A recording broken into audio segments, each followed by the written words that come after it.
Welcome. This is Radio Pras.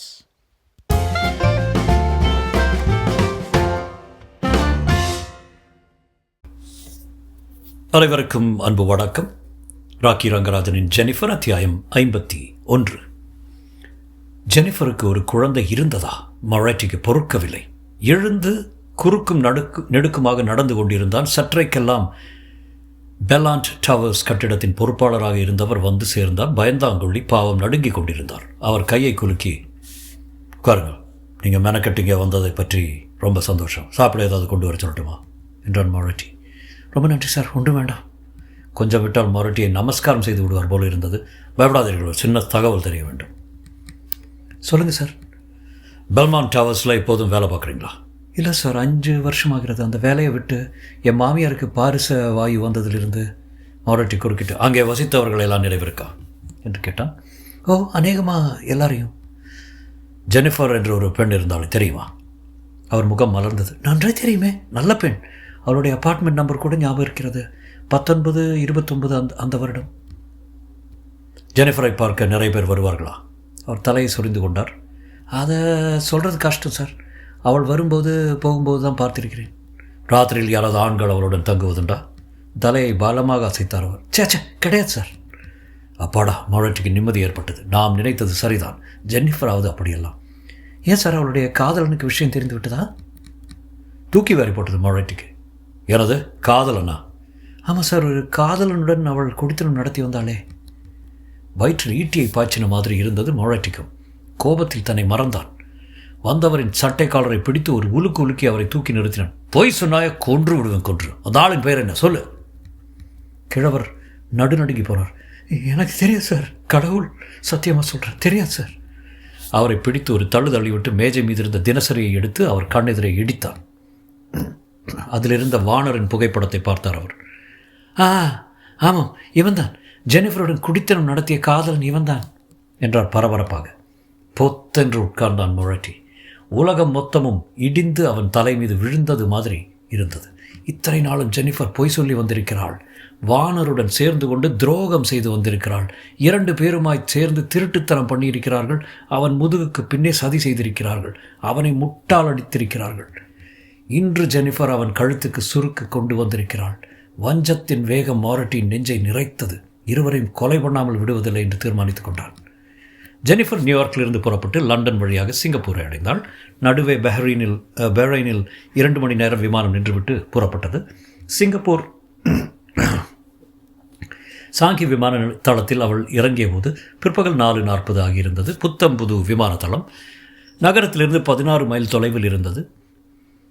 விமானம் பாதையில் இறங்கி ஓடிய போது சுற்றிலும் நிறைய கட்டிட வேலைகள் நடந்து கொண்டிருப்பதை கண்டாள். கஸ்டம்ஸ் பிரிவு நவீனமாயும் காற்றோட்டமாயும் இருந்தது. பிரயாணிகளின் லக்கேஜ்கள் வரிசை வரிசையாக அடுக்கப்பட்டிருந்தன. கஸ்டம்ஸ் அதிகாரிகள் திறமை ஜாலியாயும் பணி உள்ளவர்களாயும் இருந்தார்கள். 15 நிமிஷத்தில் ஜெனிஃபரின் சுங்க சோதனைகள் முடிந்தன. நேரே டாக்ஸி ஸ்டாண்டை நோக்கி புறப்பட்டால் வாசலுக்கு வெளியே நடுத்தர வயது சீனக்காரன் ஒருவன் அவளை நெருங்கி வந்து, நீங்கள் தானே ஜெனிஃபர் என்றான்.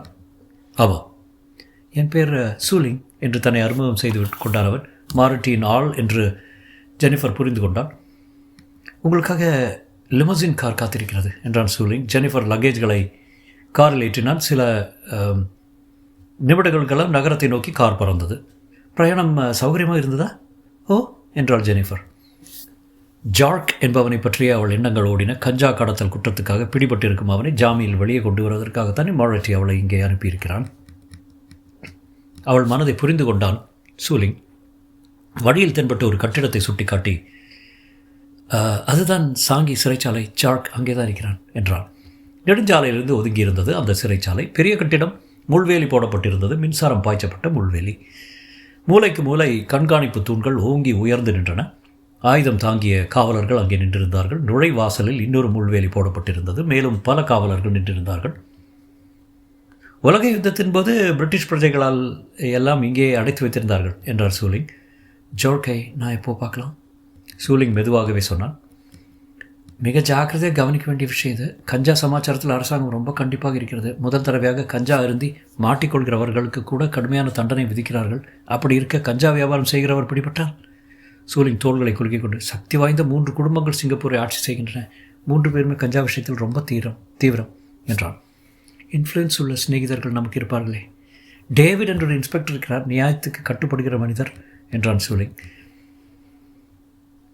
எவ்வளவு வாங்கிக் கொண்டு நியாயத்துக்கு கட்டுப்படுவார் என்று கேட்க நினைத்தால் ஜெனிஃபர் கேட்கவில்லை. அதையெல்லாம் போக போக தீர்மானித்துக் கொள்ளலாம் என்று எண்ணியவளாக ஊரின் அழகை கவனிக்கத் தொடங்கினாள். எந்த பக்கம் திரும்பினாலும் பச்சை பசையில் என்றிருந்தது. ஏராளமான பூச்செடிகள், புராதனமான கோவில்கள், புத்த மடங்களுக்கு இடையே நவீனமான கடைகள் தென்பட்டன.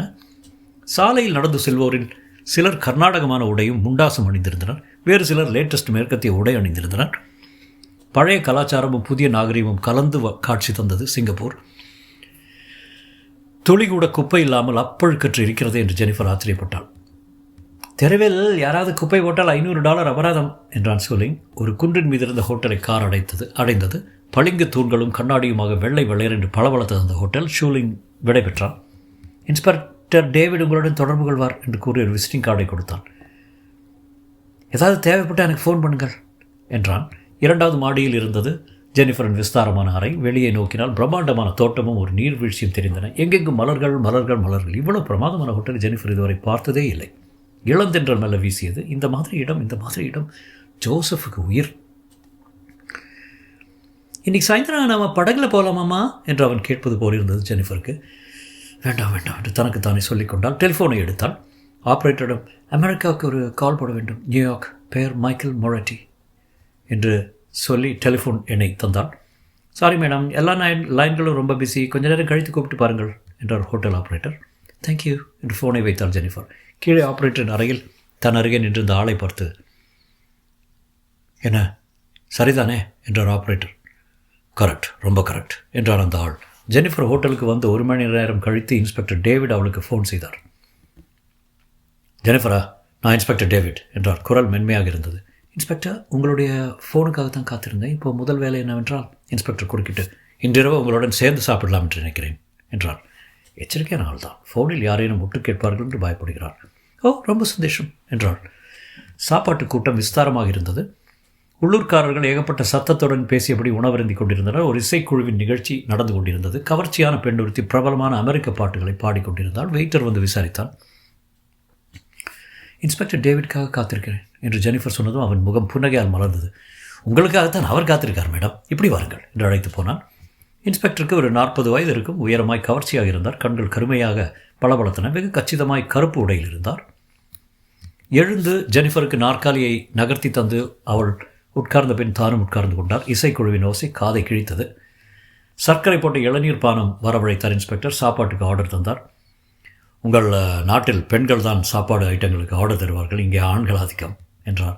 அவருடன் விவாதத்தில் இறங்க ஜெனிஃபர் இஷ்டப்படவில்லை. இந்த மனிதரின் உதவி அவளுக்கு தேவை. எதையாவது சொல்லி காரியத்தை கெடுத்து விடக்கூடாது. இளநீர் பானம் அதிகப்படி இனிப்பாக இருந்தது.